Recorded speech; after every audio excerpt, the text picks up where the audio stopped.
I've always trusted rideshare apps. It's convenient, easy, and in a busy city like mine, it's often the safest way to get home late at night. At least, that's what I thought, until last Thursday. It was past midnight, and I had stayed late at work. The streets were unusually quiet, and the air felt heavy, like before a storm.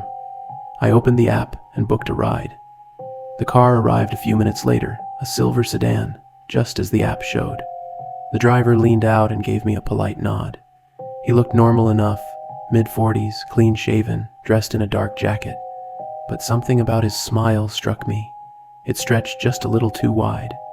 I got in the back seat like I always do.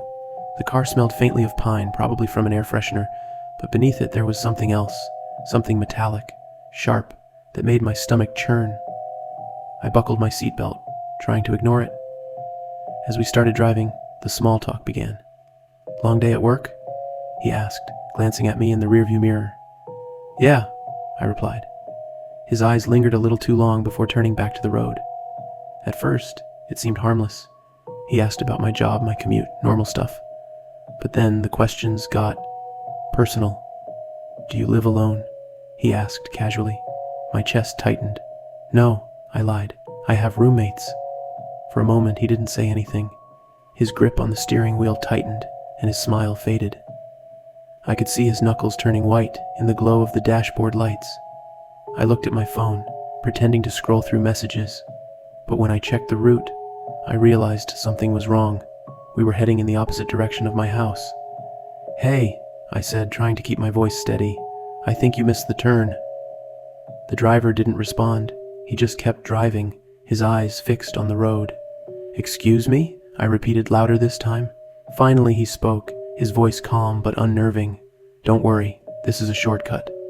The streets outside had become darker, lined with trees that blocked out the streetlights. My phone showed no signal. The child lock was on. I couldn't open the door. My heart was pounding now, my breathing shallow. The car slowed as we entered what looked like a wooded area. The road was narrow, barely visible under the faint glow of the headlights. He stopped the car and turned to face me, his smile returning. Wider this time, unnatural. "We're here," he said. I didn't wait to find out what he meant. My instincts kicked in, and I kicked the door as hard as I could. It didn't budge. The driver reached for me, his hand claw-like, but I grabbed my backpack and swung it at him. In the chaos, I managed to unlock the door and bolt out of the car. I ran blindly into the forest, branches cutting my face and arms. I could hear his footsteps behind me, heavy and deliberate, and his laughter, low, guttural, echoing through the trees. I don't know how long I ran. My legs burned, my chest ached, but I didn't stop. Finally, I saw headlights in the distance. A truck was coming down the road. I stumbled out of the woods, waving my arms frantically. The truck screeched to a halt, and the driver jumped out, yelling at me. When I turned to point back at the forest to show him the silver sedan, it was gone. The police didn't believe me. They said it was probably a prank or my imagination. But I know what I saw, and now, every time I see a silver sedan, I wonder, is it him?